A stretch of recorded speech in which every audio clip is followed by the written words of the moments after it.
let's get this atrocity over with. I'm president of following from YouTube.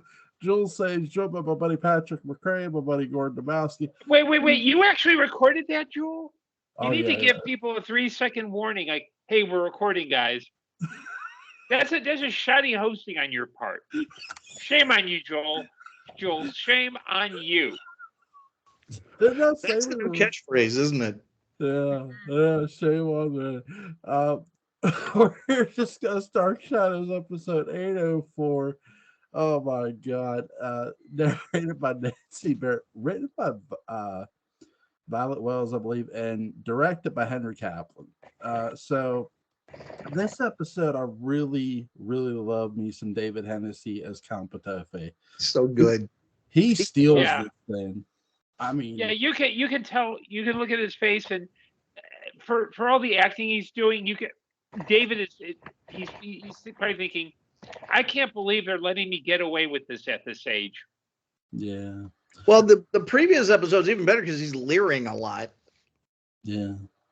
I really love in this episode where him and Lewis Edmonds, they're talking, who Lewis Edmonds is playing his father, and he takes his hand and he pulls it off.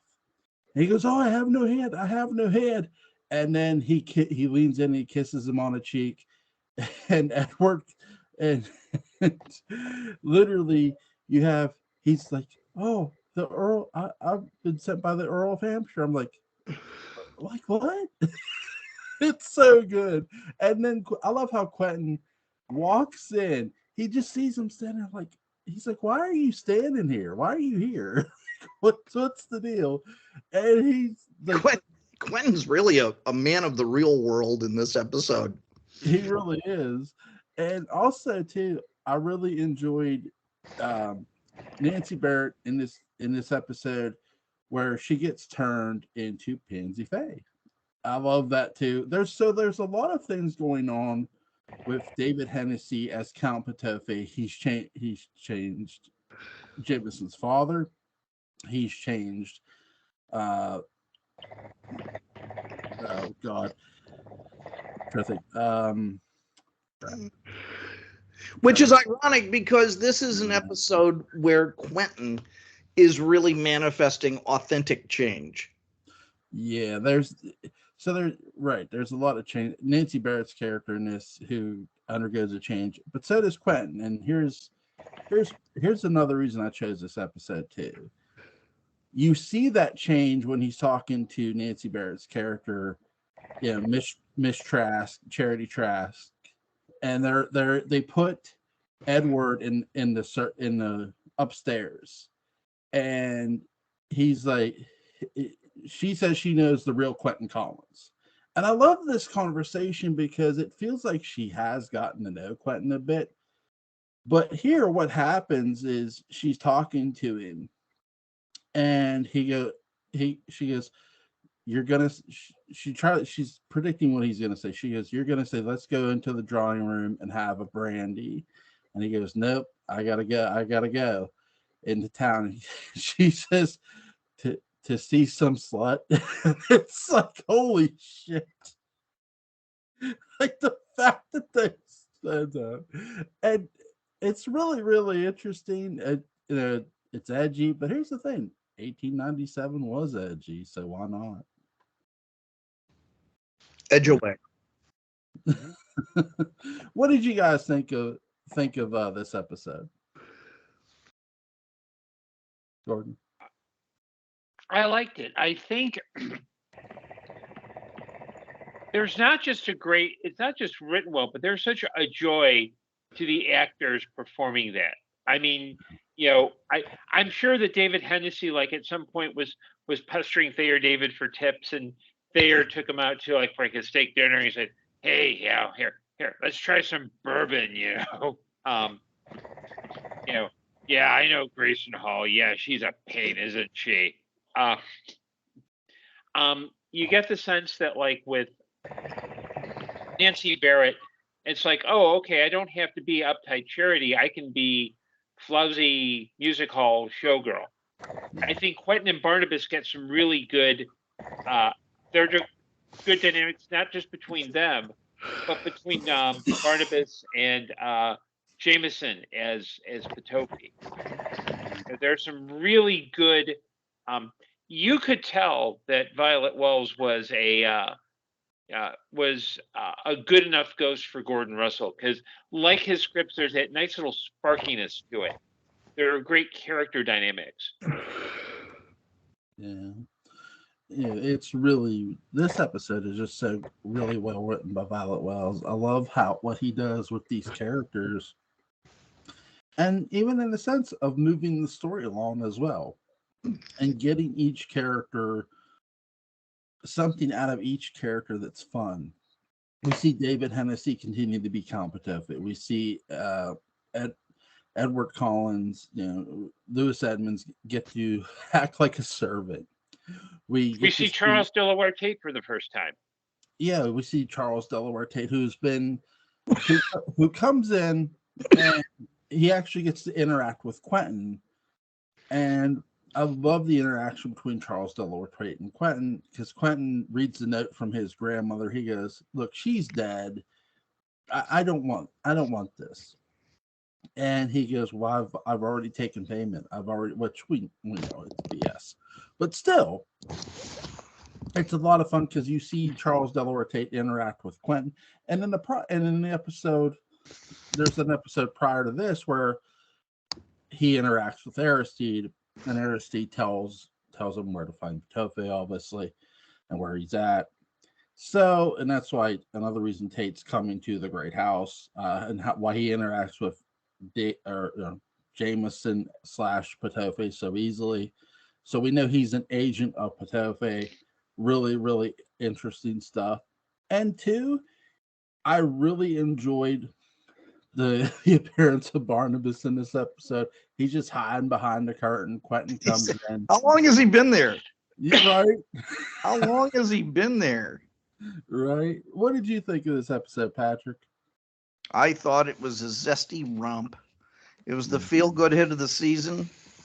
It was aimed more at the heart than at the head, and anything else Joel Siegel might have said. It's a great episode. I was so delighted to see it was this one. I have to admit, I think I like the one before just a little bit more, because that's where I think Jameson's leering at Beth when he goes upstairs and all of this other stuff. But this one's terrific too. And for me, the hidden hero of all of this is David Selby, because Selby shows yet another theatrical skill. That guy is just the Swiss Army knife of acting. And in here, it's just deadpan. It's just this very realistic. All he does is react. And it's a very, for a theatrical actor, it's a very cinematic performance, in that, there's this story Jack Lemmon tells where he was working with a director. It was early in his career. And he was performing something. And the director said, cut 10%. So Lemmon, drew it in. The director says, okay, cut 10%. The director kept saying this. And after a while, Lemmon said, look, if I cut anything else, I'm not going to be doing anything at all. And the director said, exactly. And that's really what Selby does so much with such subtlety here. It really evidences his incredible maturity as an actor. Wow, this guy's 27. He's pulling this off. That crazy guy. I don't know what they're feeding him in West Virginia, but I need to get some. That leads me to a question I have to you guys. Do you think in today they make the most of young actors when they use them in like movies and television shows? I think it depends on the director. Yeah. I mean, yeah. And also young actors stay young a lot longer nowadays than they used to. Yeah. Jennifer Aniston, I think, is older now than Joan Bennett was when she was on Dark Shadows. Yeah. I think so. I really do. And yet, Yeah, and her first movie was Leprechaun. Yeah, but keep in mind, Jennifer Aniston didn't engage in the demon known as nicotine. That's true. That's true. Oh my god. So what's you guys' favorite scene in this episode? There's so many. I'm going to talk about two moments because they're both within scenes. One is when you see a picture of Jenny. Quentin is talking with Barnabas, and at some point he says, "Yeah, this is Jenny," and he talks about how he had to bury his son, and his daughter looks like his mother. I like that moment. And there's another towards the end, and I'm trying to remember. I think Jameson is talking to. It might have been right after Barnabas, and might have been after Barnabas or after Charity Trask, and it's this big, huge close up of his face, and he's just got this really nice grin where you can't tell where the Jameson is Patofi, who's satisfied that his plans are succeeding, and where David Hennessy as an actor is having the time of his life messing with all these adults begins. Yeah. It's the stuff of wonder. I mean, it really is. Patrick, what's your favorite scene? Oh, I think just the one moment where Quentin finds himself asking a question he would never ask, which is, "Edward, have you been drinking?" Yeah. That's a great moment. Because you can tell this is a chain of words that Quentin Collins never ever thought would be coming out of his mouth. And yet there we go. Yeah, in a lot of ways, Quentin he's become the adult of Collinwood in a way. He's literally has to now. Him and Barnabas have to band together, fight Patofe. They have to figure out a way to keep the hand away from him. And here he has, he's Jameson. He has possessed Jameson. Jameson is him. And David Hennessy is just owning that role of Count Patofe. It is so. This episode is just so much fun to watch and so good. You have Hennessy, who again, possession. You get Quentin, who's like, again, he's changing. Like you said, he's changing too. And I agree with you, Gordon. That's actually one of my favorite scenes here too. Is the picture of Jenny. It's really because when Barnabas enters the room, Quentin says that he's coming up the step, that Jameson's going to come in, and Jameson comes in, and that's when Barnabas says Count. He references Jameson as Count Patofe, and the conversation between Patofe and Barnabas was really good, and so that's another part I like too. But my favorite scene is when Charity Trask becomes Pansy Faye, and she's coming down up steps with that scarf, and she's twirling it around in her hand. That's my favorite scene because it's just so much fun to watch. It really is. It's this episode epitomizes everything wonderful about 1897, and I think no one watching this show when 1897 began or was about to begin would at all have been convinced that this is the sort of stuff they would be watching. Yeah. That this is Dark Shadows, and by God, it is. Mm-hmm. Until you get Barnabas kidnapping Patofe and Jameson's body at the end. He puts his, you're coming with me, kid. He puts his hand over his mouth too. It's like, this is a way better kidnapping than the time he kidnapped Maggie Evans. It's like, this is just so.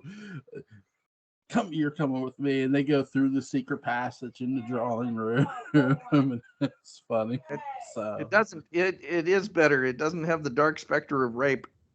That's true. Which is what's very disturbing about the Maggie Evans kidnapping. And yeah. I never thought of kidnappings in terms of good, but I suppose on a certain metric, yeah. Yeah, yes. In this episode it is.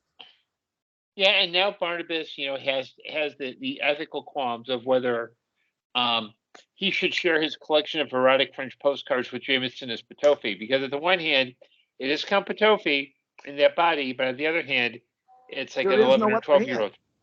Yeah. There is no other hand. Because he's Is there anything you guys want to add about this episode before we It's effervescent. You did what to who where? Effervescent. It is effervescent. It is less Dickens, more Trollope. Mm-hmm. Yeah. Really, really fun episode. If you guys haven't checked out any of the episodes we've been doing, please go back on Tubi and check them out. They're all good recommendations by everybody. And I just want, because I know Gordon's going to take some time off, so we're not going to do these for a while till Gordon gets back, because I do want to keep Gordon involved in these. So that being said, I want to thank, obviously, Patrick McCray, Gordon Dymowski, and Christine Pierce, Cara Tillies. Thank you, everybody, for continuing to do these. These are a lot of fun. You know what else is a lot of fun, Joel? What's that? Hi, Claudius. I'll have to watch it. We have. You know what I'll do? I saw a documentary on YouTube about the show. I will tweet it out to the both of you. Okay. There is, Joel, I think at the beginning of episode 3, it begins with the wrestling scene.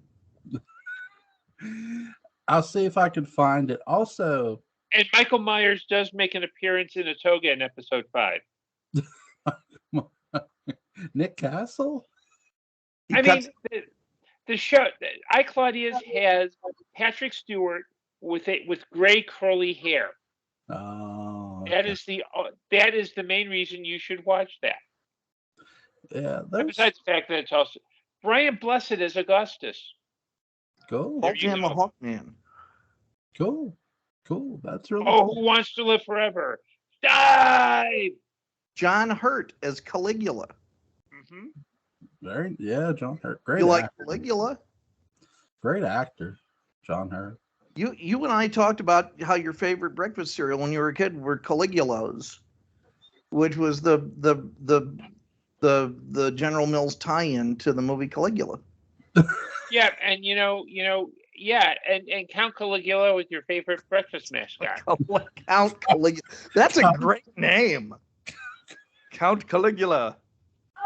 All right, guys. Enough horses around.